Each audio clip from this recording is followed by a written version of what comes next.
کہا یا علی سمجھ میں نہیں آتا، آپ علی ہی ہیں، یہ سلمان کے جملے ہیں، آپ علی ہی ہیں۔ میں ایسے 1000 واقعات سنا سکتا ہوں جہاں ان لوگوں کا ایمان ڈگمگا گیا تھا۔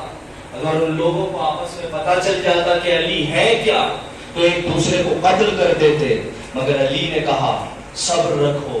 علی نے مسجد میں سجدہ کر کے بتایا کہ رب وہی ہے، میں مخلوق ہوں۔ یہی وجہ ہے کوئی نبی اس وقت تک نبی بنا ہی نہیں۔ سلمان کو بہت سارے فضائل سنائے، بہت سارے کمالات سنائے۔ سلمان نے سوال بھی کیا یا علی ذرا مجھے وہ فضیلتیں بتائیے جن میں آپ کے سوا کوئی دوسرا شریک نہیں۔ ابھی نبی کی فضیلتیں سنائی، اب سلمان والی فضیلت سن لیجئے اور ربط مصائب۔ انشاءاللہ کبھی زندگی رہی تو آپ لوگ کے سامنے حاضر رہوں گا۔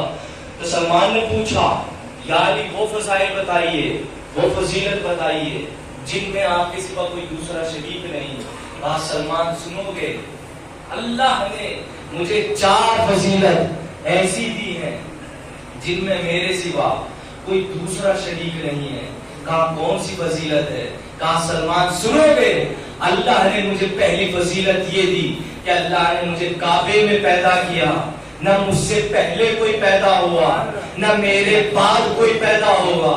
کہا سلمان میری دوسری فضیلت، اللہ نے مجھے غدیر کے میدان میں مولا بنایا، نہ مجھ سے پہلے کوئی بنا نہ میرے بعد کوئی بنے گا۔ کہا سلمان میری تیسری فضیلت، اللہ نے مجھے شب ہجرت بستر رسول پہ سلایا، نہ مجھ سے پہلے کوئی سویا نہ میرے بعد کوئی سوئے گا، اور میں نے مرضی پروردگار کو خریدا۔ کہا سلمان میری چوتھی فضیلت یہ، جب ہمارے آخری نبی معراج پر پہنچے تو اللہ نے ایک سیب عطا کیا۔ جب میرے نبی نے اس سیب کے 2 ٹکڑے کیے تو اس 2 ٹکڑوں کے نور سے، ایک نور کے ٹکڑے سے فاطمہ کو خلق کیا، ایک نور کے ٹکڑے سے ذوالفقار کو خلق کیا۔ مگر سلمان کمال ہو گیا، فاطمہ بھی میرے گھر میں ہے،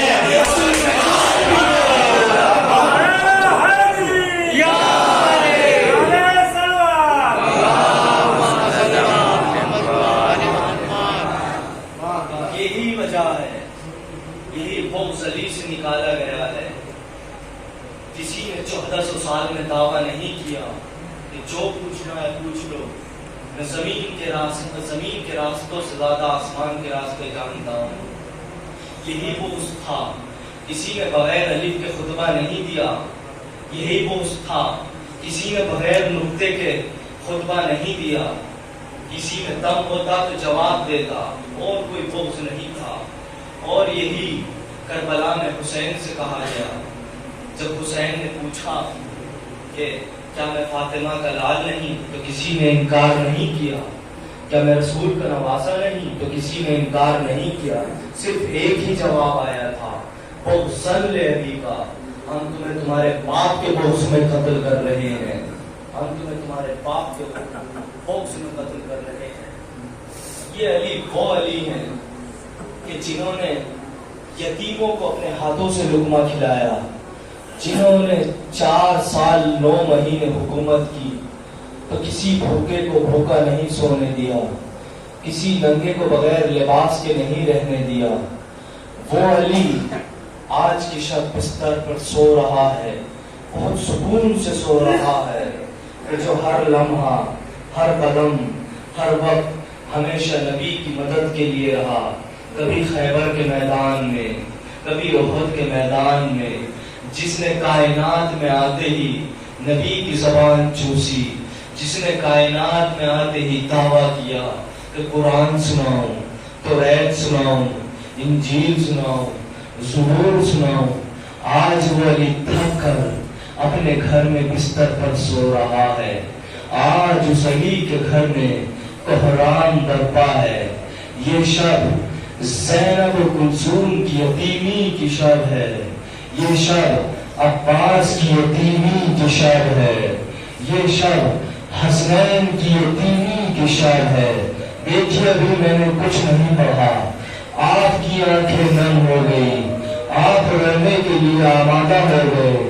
ماشاءاللہ آپ حضرات جو پورے سال آپ لوگوں کی مدد کرتا ہو، آپ لوگ کو ٹھوکر لگی تو یا علی مدد، بچے کو کچھ ہوا تو یا علی مدد، گھر میں مصیبت آئی تو یا علی مدد۔ خدا کے واسطے آج کی شب اس علی سے کچھ نہ مانگیے گا، آج اس علی کو ایسے روئیے کہ آج اس علی کی ماں تمہیں خود دے کر جائے، تمہیں جھولیاں خود بھر کے جائے۔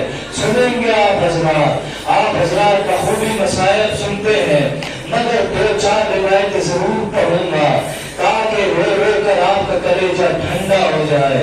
میرے مولا علی کے کیا مسائل ہے، سنیے گا آپ حضرات۔ یہ عبد الرحمن ابن ملجم، خدا اس پر لعنت کرے، یہ کرائے کا ٹٹو، کوفے کے گھر میں، ایک کوفے کا گھر تھا جس کے اندر میٹنگ ہوئی، اور خالی عبد الرحمن ابن ملجم نہیں تھا، 4 افراد موجود تھے۔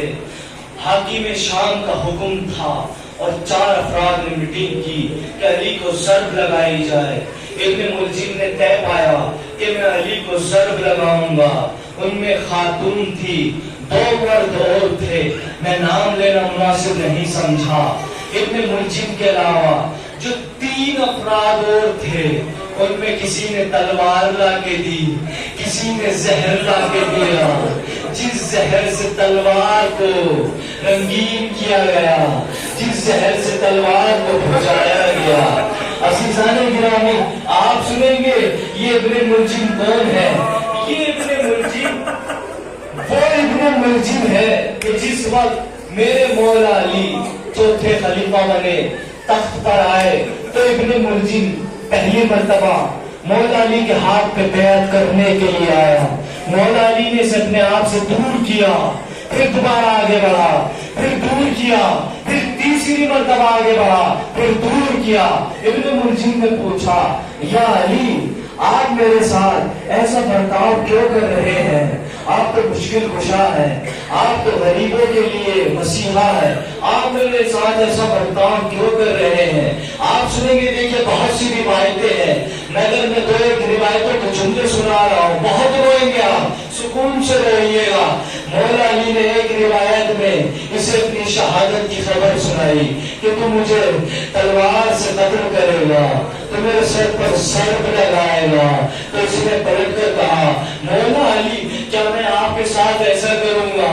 اے علی آپ میرے ہاتھوں کو قطع کر دیجئے۔ آپ سنیں گے میرے مظلوم امام کا جواب۔ میرے مولا علی نے ایک مرتبہ سر کو جھکایا، کہا تجھے معلوم ہے ایمان وہ ہوتا ہے جو ظلم سے پہلے سزا نہیں دیتا۔